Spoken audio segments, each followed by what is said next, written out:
kuanzia kwa Yesu, Mungu alianza kumtumia akiwa kijana.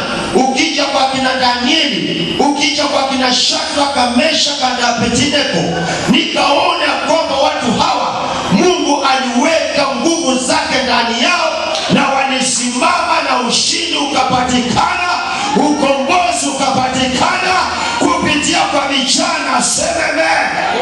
Kwa hivyo vijana, siku ya leo nataka niwaambie kwamba the power and authority iko kwa mikono ya vijana.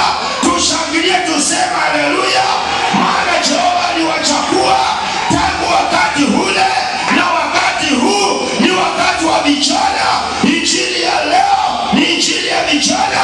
Muujiza wa leo ni muujiza wa vijana. Sememe. Bwana Yesu asifiwe sana. Bwana Yesu asifiwe sana. Ndiposa ukaona Paulo akamwambia Timotheo, usiwachilie mtu akadharau ujana wako, na usiwachilie mtu akakalia nguvu za Mungu aliyoweka ndani yako. Sema amen. It is our time to say forward is forward. Say amen. Never backward. Say amen. Hallelujah. Hallelujah. Ninataka tufungue kitabu chetu Danieli 4. Mtu anifungulia haraka, nataka tusome haraka.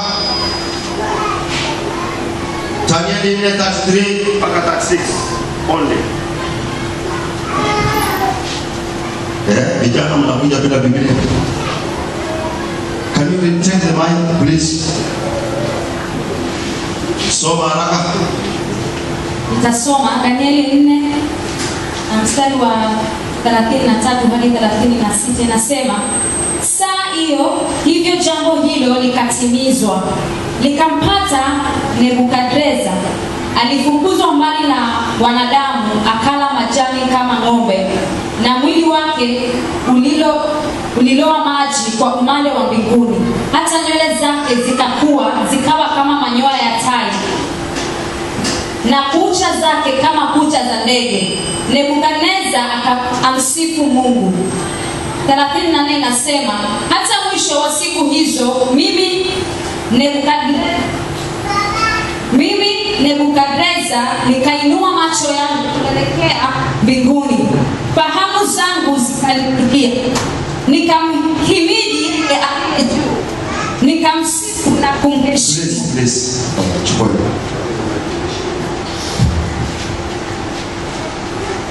Nitasoma hapo 34 nasema, hata mwisho wa siku hizo mimi Nebukadreza nikainua macho yangu kuelekea mbingu, fahamu zangu zikanirudi, nikamhimidi yeye aliye juu, nikamsifu na kumheshimu yeye aishie milele, kwa maana mamlaka yake ni mamlaka ya milele, na ufalme wake hudumu toka kizazi hata kizazi. 35 inasema, na watu wote wanaokaa duniani wamehesabiwa kuwa si kitu, naye hufanya kama atakavyo katika jeshi la mbinguni na katika hao wanaokaa duniani, wala hapana awezaye kuuzuia mkono wake wala kumuuliza unafanya nini wewe. 36 inasema, basi wakati huo fahamu zangu zikanirudia, na kwa ajili ya utukufu wa ufalme wangu enzi yangu na fahari yangu zikanirudia, na mawaziri wangu na madiwani wangu wakaja kunitafuta, nami nikathibitika katika ufalme wangu, nikaongezewa enzi kupita kiasi. Na Bwana bariki. Soma hiyo 4:1 na mpaka 3 peke yake, nataka kukamilisha yote.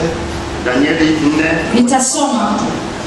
Mfalme Nebukadreza, kwa watu wa kabila zote na taifa zote na lugha zote wanaokaa katika dunia yote, amani iongezeke kwenu. 2 nasema, mimi nimeona vema kutangaza habari za ishara na maajabu aliyonitendea Mungu aliye juu.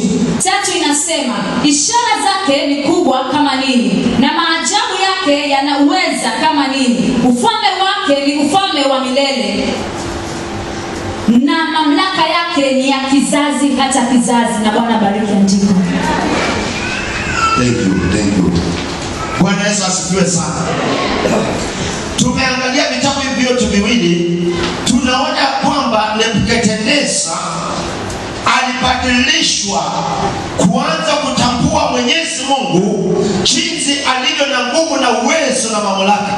Nebukadneza alikuwa ni mfalme ambaye alikuwa amemdharau Mwenyezi Mungu. Nebukadneza akatengeneza sanamu ambaye ilikarimu pesa mingi sana ya nchi ile, kwa ajili ya kwamba watu wakiuke wao na maabudu ile sanamu. Akasema ya kwamba sanamu hii inaenda kuabudiwa katika kabila zote ndani ya nchi hii. Bwana Yesu asifiwe.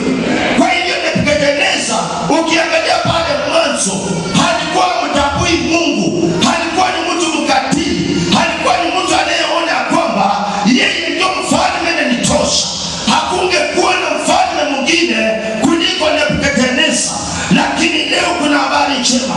Nebukadneza akafika kiwango hadi akabadilika, akajua kwamba Yesu mfalme, akatambua kwamba kuna mfalme aliye zaidi ya yeye. Bwana asifiwe sana. Lakini ninataka nikwambia kwamba kuna kitu moja tu kilichobadilisha mawazo ya Nebukadneza. Maana alijaribu kutumia nguvu zake, hakuweza kufaulu. Alijaribu kutumia mamlaka aliyekuwa nayo, hakuweza kufaulu. Lakini kuna kijana mmoja anaitwa Danieli alipotokezea. Neno la Bwana linasema Danieli aliwekwa mbele yake, ikawa ya kwamba ni lazima aabudu ile sanamu. Lakini neno la Bwana linaniambia Danieli alisimama kama kijana, akasema ya kwamba hata niwawe kwa panga sitainamia, hata niwawe sitakubali. Neno la Bwana linasema Nebukadneza akaamua, akasema kwamba ashikwe, apelekwe katika tundu la simba. Neno la Bwana linaniambia Danieli akasema ni sawa, mimi sitatishika, ninajua Mungu wangu iko hai. Na akajua ni sawa, mimi ni kijana, hata kama ni njaa ikimzima nitalala, lakini Mungu ataniamsha. Sema amen. Haleluya. Neno la Bwana linaniambia ya kwamba hapo mwanzo Mungu alichukua the power akaweka kwa mikono ya Danieli. Sema the power. Halo. Mungu alichukua nguvu zake akaweka kwa mikono ya Danieli. Neno linaniambia kwamba baada ya Danieli kurushwa pale, alifungiwa. Nebukadneza akasema siamini, maana mtu huyu anaweza akafunguliwa akatoka. Akachukua the royal seal. Sema royal seal. Yani ile seal ya kifalme, akaenda akafunga na ile mlango. Danieli na ametumbukizwa ndani. Lakini ninataka nikwambia kwamba sikutaka tusome ile story yote, nimetaka tu nianzie pale. Neno la Bwana linasema kwamba Nebukadneza alipofunga akaenda zake, akajua kwamba sasa huyu nimemmaliza. Maana pale tundu la simba kulikuwa na simba 500, zote ziko pale na kazi yake ni kutafuna nyama ya mwanadamu. Sememe. Sememe. Neno la Bwana linaniambia Danieli aliporushwa pale, ndipo wakati Mungu alipata kibali ya kumuinua Danieli. Sememe. Bwana ananiambia kwamba mali pale Danieli aliporushwa, Danieli aliona Mungu, hakuona simba. Aliporushwa ndani ya lile tundu la simba, aliona Mwenyezi Mungu, hakuona zile simba. Halo. Vijana mupo? Yani wewe angalia, umerushwa ndani ya 500 lions. Ni wewe na zile simba huko pale ndani. Lakini Danieli hakuona zile simba. Alitazama juu akamwona Mungu. Akasema hata kama wataanza na kimkono, waanze nao, lakini namuona Jehova. Hata kama wataanza na mguu, waanze nao, lakini namuona Jehova. Sema amen. Neno la Bwana linaniambia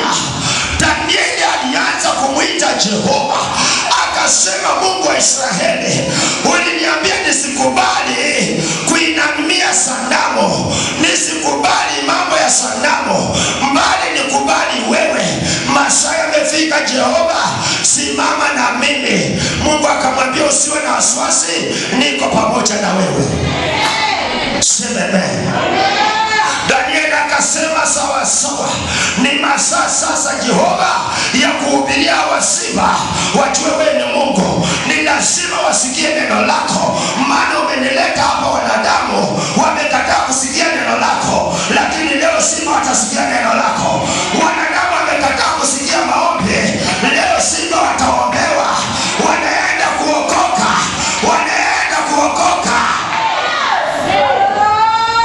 Amen. The Bible tells me Daniel alianza kuomba, simba zikasongea, uwepo wa Bwana ukaaresti nguvu za simba, uwepo wa Bwana ukaaresti midomo yao. Simba wakamsongea Danieli, wakapiga hatua ya pili. Walipofika karibu, wakaanza kumramba-ramba. Wakaanza kumramba-ramba. Badala ya kuuma Danieli, walianza kumramba. Badala ya kuuma yeye, walianza kumpangusa. Alo? Alo?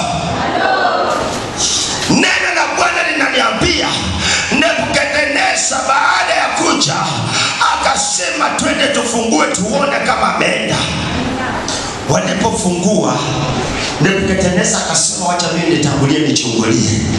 Alipochungulia akakuta Danieli iko tu shangwe haleluya, shangwe haleluya, shangwe haleluya, shangwe. Na simba nazo zinaruka, simba nazo zinaruka, simba zinasema haleluya, simba zinasema haleluya. Shangilia Yesu sema.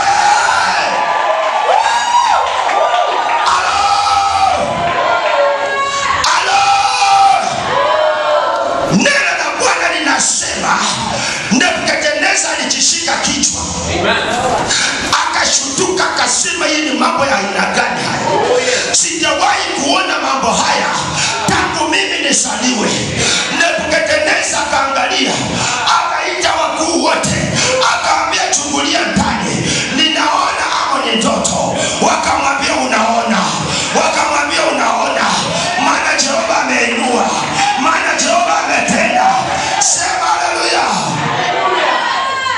Daniel was very funny. Unajua wakati uwepo wa Bwana uko na wewe, yani wewe unachukua hata ukiambiwa kwamba president amekuja, yani unasikia kama hiyo si kitu. Uko tu umeangalia Jehova, uko tu unapokea uwepo wa Bwana. Neno la Bwana linasema licha na kwa walifungua, hata Daniel hakuangalia na kujua wamefungua wanataka nini. Yeye aliendelea na kuhubiri injili, na uchana wake akaendelea kumuita Jehova. Neno la Bwana linasema Nebukadneza akasema Danieli kuja. Bwana Yesu asifiwe sana. Ninaona wakapeleka ngazi ndani, wakamwambia Danieli apanda kuje juu. Danieli alipoanza kupanda na kwenda, simba zikaanza kumfuata, zinasema tunaenda na yeye, zinasema tunaenda na yeye, hatutabaki hapa peke yetu, tunaenda na yeye. Nebukadneza akaangalia, anajaribu kuambia simba rudi ndani, lakini zinasema tunaenda na yeye. Maana tulikuwa tunahubiri injili, tulikuwa katika maombi ya Yesu, tunaenda na yeye, tunaenda na yeye. Haleluya.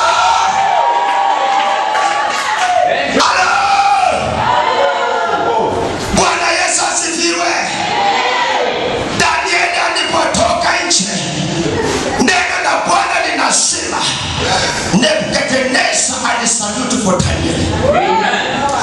Akamwambia kwamba sijawahi kuona mambo ya aina hii, na akasema kuanzia leo tunaenda kuabudu Mungu wa Danieli, Mungu wa ukweli, Mungu wa nguvu, Mungu wa ushindi. Sema haleluya. Alo, kama kuna mtu anadharau vijana, nataka kusema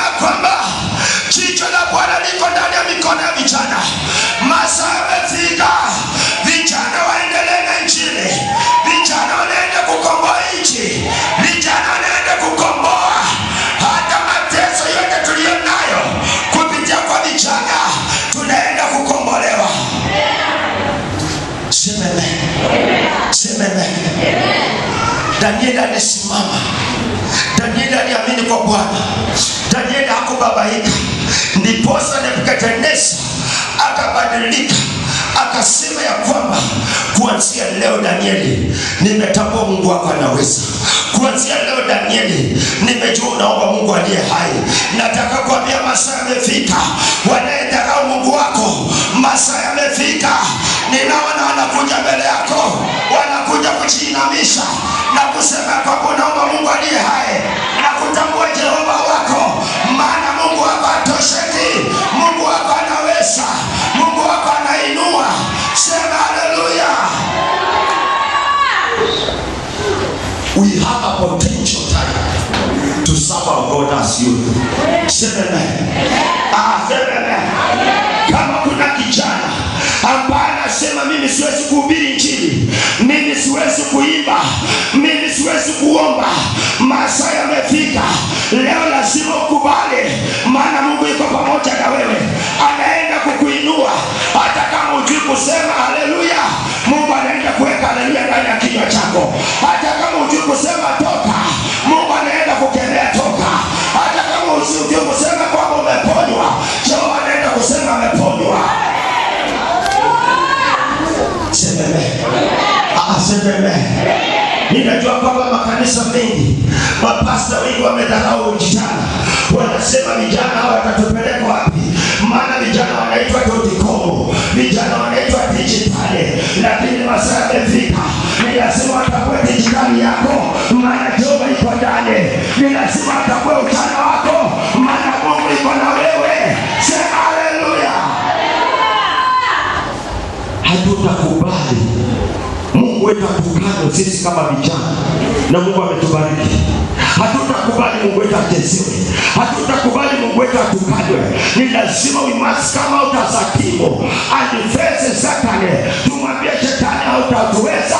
Sisi ni vijana, tumeitwa na tuko tayari kuhubiri habari njema. Haleluya. Neno la Bwana linaniteka wapendwa. Ninaona kwamba kumbe kazi ya Mungu inataka uwe na imani. Sema imani. Mungu ana uwezo, anawachia kwa mikono yako. Lakini pasipo imani hatutaweza kufaulu. Maana Danieli alikuwa na imani. Danieli alikuwa na imani. Mungu akaangalia imani yake, akawachia nguvu ndani ya mikono yake. Akamwambia, sasa Danieli, nimekuachilia. Ninataka kuona jinsi utakavyoandamana na hiyo mazoea yale kuyavuta kwa jina la Yesu. Sema amen.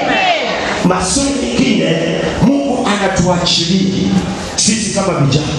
Anataka kuona kwamba je, tunaenda kusimama ama tunaenda kuanguka. Sema amen. Asema amen. Licha na kwamba majaribu yanakuja. Angalia Danieli alijaribiwa akiwa kijana, lakini hakukubali. Alisimama akasema, during my youth I'm going to serve my God. Sema amen. Shadraka, Meshaki na Abednego walikataa na Mungu akawainua. Licha na kwamba waliamuriwa mpaka kuwashwa moto, lakini walikataa. Sema amen. Sema amen. Vijana, haijalishi maisha inaenda kubadilika kiasi gani, haijalishi unaenda kudharauliwa kiasi gani, haijalishi wangapi wamesimama na kutukana na kukusengenya, lakini nataka nikwambie wakati umefika. Mungu anataka kukuinua. Ndani ya yale matusi Mungu anaenda kukuinua. Ndani ya ile masengenyo Mungu anaenda kukuinua. Ndani ya ile matusi Mungu anaenda kubariki. Amen. Sema amen. Sema amen. Haleluya. Vijana tuko pamoja. Vijana tuko pamoja. Tunaona kwamba wapendwa, Bwana anasema ya kwamba ni wakati wa vijana. There is power on your hands. Sema, there is power on my hands. Sema, there is power on my hands. Now, let us see the authority. Luka 4:33 to 36. Luka. God is giving to you. God is going to put to you into a new dimension of authority in the prayers. There Amen. Somebody read it in Kiswahili.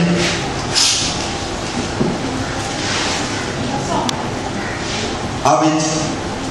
Nataka wasikie.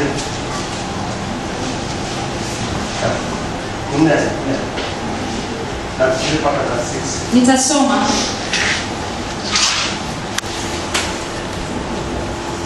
Na ndani ya sinagogi mlikuwa na mtu mwenye roho ya pepo mchafu, akalia kwa sauti kuu akisema, acha, tuna nini nawe, Yesu wa Nazareti? Umekuja kutuangamiza? Na kujua unani mtakatifu wa Mungu. 35 inasema, Yesu akamkemea akisema, fumba kinywa mtoke. Ndipo yule pepo akamwangusha katikati, akamtoka asimdhuru neno. 36 inasema, mshangao ukawashika wote, wakasemezana wakisema, ni neno gani hili? Maana awamuru pepo wachafu kwa uwezo na nguvu, nao hutoka. Bwana bariki andiko. Bwana Yesu asifiwe. Vijana, Bwana Yesu asifiwe. Tunaona kwamba kijana Yesu aliingia katika hekalu na kukawa na mtu ndani ya sinagogi aliyekuwa amepakwa na mapepo, because the power and authority ilikuwa katika mikono ya Bwana Jesus. Neno la Bwana linasema Yesu alipoingia, the power and authority ilienda ikaanza kuarrest yale mapepo yakaanza kupiga mayoye, yakasema, Bwana una nini na sisi? Na Yesu hajatamka lolote, licha na kwamba kulikuwa na wazee wenye madevu, wazee wenye vitambi, wazee wenye mali waliokuwa wanamtambua Yesu kama kuwa ya kwamba ni mtoto wa seremala. Sema amen. Kulikuwa na wazee ambao walikuwa wamemdharau Yesu, lakini hawakujua kilichokuwa ndani ya Yesu. Walimuona Yesu kama mtoto, wakaona hao wazee wamekomaa. Neno la Bwana linasema Yesu alipoingia, kabla ya kugusa ule mgonjwa, pepo zilianza kupiga nduru. Sema kabla Yesu hajamgusa, hajatamka lolote, the power and authority iliyokuwa ndani ya Yesu ilianza kutingisha mapepo. Sema Yesu anaingia na ujana wake majestically, anatembea na wasiwasi, lakini uwepo unatoka, unaarrest mapepo, unanasa majini anaanza kupika nduru, yakisema una nini na sisi, lakini nguvu za Bwana zilikuwa ndani yake. Sema haleluya. Nataka kuambia vijana leo, Mungu anaweza kutumia zaidi hata kuliko bila kutumia Yesu. Tazama nguvu za Bwana zikiwa ndani yako, maadui yatatawanyika, majini yatatawanyika, mapepo yatatawanyika katika jina la Yesu. Sema amen. Sema amen. Nimeongelea kuhusu the power and authority. Sema amen. Vijana, let us seek the power and authority from God. Tukiwa nazo ni vifaa ambapo vitatupigania vita. Tunaambiwa vita vyetu si vya nyama na mwili, bali ni vya Roho Mtakatifu. Wewe endelea kunitukana, endelea kunionyesha vidole, lakini Roho Mtakatifu anatoka na arrest nguvu zako. Ananasa nguvu zako, ananasa uchawi wako. Sema amen. Haleluya. Ni lazima watambue ufalme wa Bwana uko kwa mikono ya vijana. Sema amen. Vijana, kama tutasimama, Mungu anaenda kutuinua, tunaenda kushinda vita.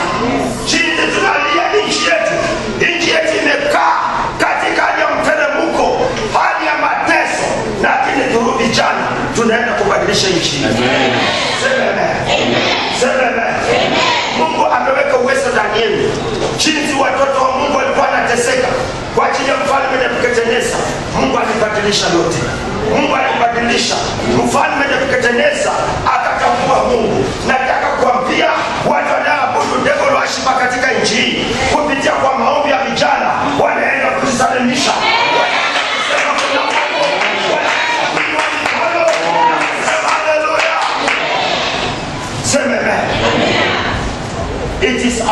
Sema it is our time. Sema it is our time. Hallelujah. Patia mwenzako haifai mwambie wakati wako sasa. Bwana Yesu asifiwe. Bwana Yesu asifiwe. Haijalishi vijana mtatharauliwa kiasi gani. Haijalishi wasema kanisa watakaa na kusema vijana wamechanganyikiwa, lakini siku inakuja kuchanganyikiwa kwako kutakuwa ushindi. Kuchanganyikiwa kwenu kutakuwa ushindi. Kuchanganyikiwa kwenu kutakuwa ushindi. Watatambua ya kwamba hamukuwa mmechanganyikiwa, mbali Mungu alikuwa ndani yenu. Wanaenda kumuona live na kusema we salute for you youth in the name of Jesus. Bwana Yesu asifiwe sana. Msitishwe na maneno ya wanadamu. Angalia huyu Yesu. Msitishwe na ngurumo ya wale wachawi. Angalia huyu Yesu. Danieli alipoingia kwa tundu la simba, alimwangalia Yesu, aliangalia juu. Hakujali wataanza na wapi. Akasema, Jehova, ninajua umenisikia. Ninajua uko pamoja na mimi. Kwa hivyo vijana, si wakati wetu wa kutetemeka, si wakati wetu wa kuokopa, si wakati wetu wa kurudi nyuma. Tutaenda mbele. Waweke mawe, tunaenda. Waweke miba, tunaenda. Waweke uchawi, tutaruka na tunaenda. In the name of Jesus. Bwana Yesu asifiwe sana. Bwana Yesu asifiwe sana. Namaliza injili. Kuna mambo ambapo nataka vijana msingatie. You can just take your pen and your paper right down.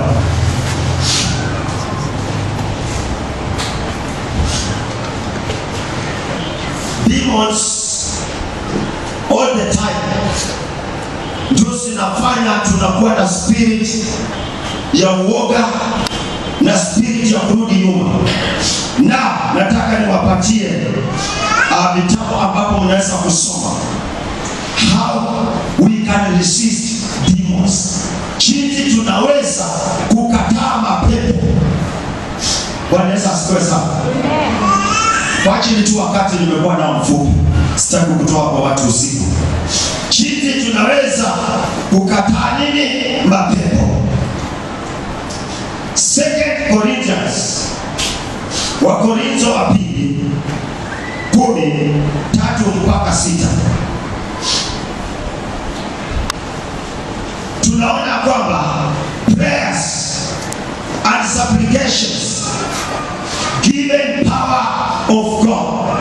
Tunapata katika hiyo 2 Corinthians 10:3-6 by the name of Jesus. Bwana Yesu asifiwe sana. 1 John 3:8 only. Ya pili, how to maintain your salvation and faithful stand in Jesus Christ. How to maintain your salvation and faithful stand in Jesus Christ. Jinsi unaweza kutunza wokovu wako na kusimama kwa imani ndani ya Yesu Kristo. Waefeso 6:10-15. Waefeso 6:10-15.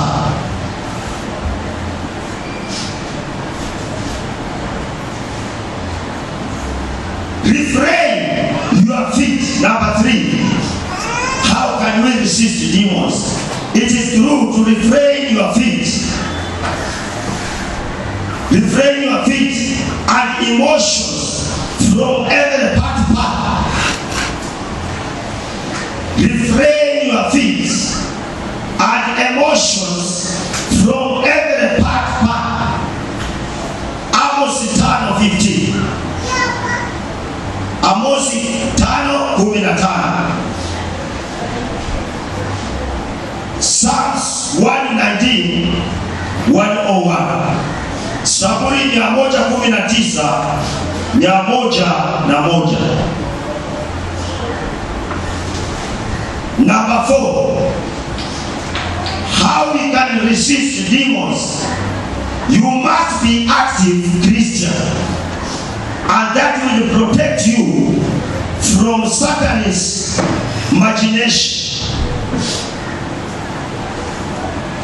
You You must be active Christian, and that will protect you from Satan's imagination. Romans 10:13-17. Number 5, study the word of God regularly. Study the word of God regularly. 1 Corinthians 2:10-15. Wakorintho wa kwanza 2:10-15. And Hebrews 11:6. Waibrania 11:6.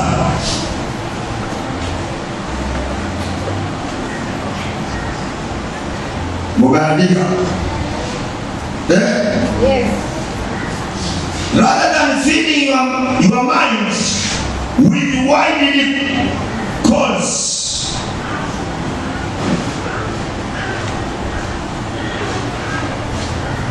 tunaambiwa kwamba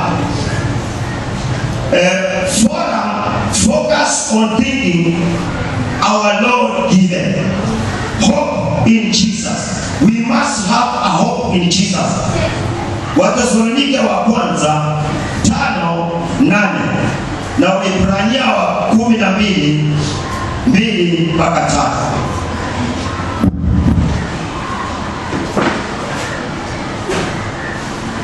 Ndio vitabu yani watusaidie how we can resist demons. Bwana Yesu asifiwe sana. Nataka niwapatie tu how demons capture human beings. You go and read it at home. Angalia Matendo ya Mitume, Acts 16:19.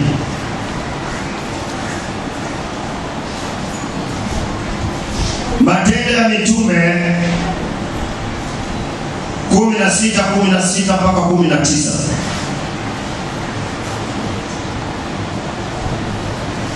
The devil makes people get confused to make them believe that he foretells the future. Shetani anadanganya watu na kuwadanganya ili awafanye waamini ya kwamba yeye anaongea mambo mazuri ya baadaye.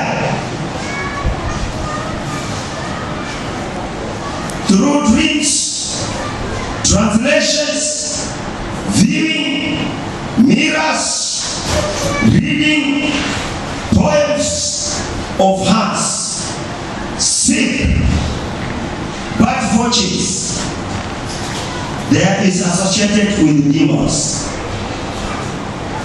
Jeremiah 29:8-9 peke yake.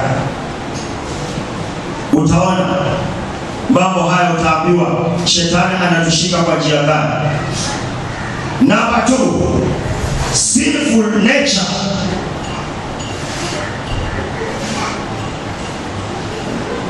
Ambapo inaletwa na jealousy, selfish, ambitions, drunkenness, envy and etc. Hiyo tunapata katika Wakalatia, Galatians 5:19-21.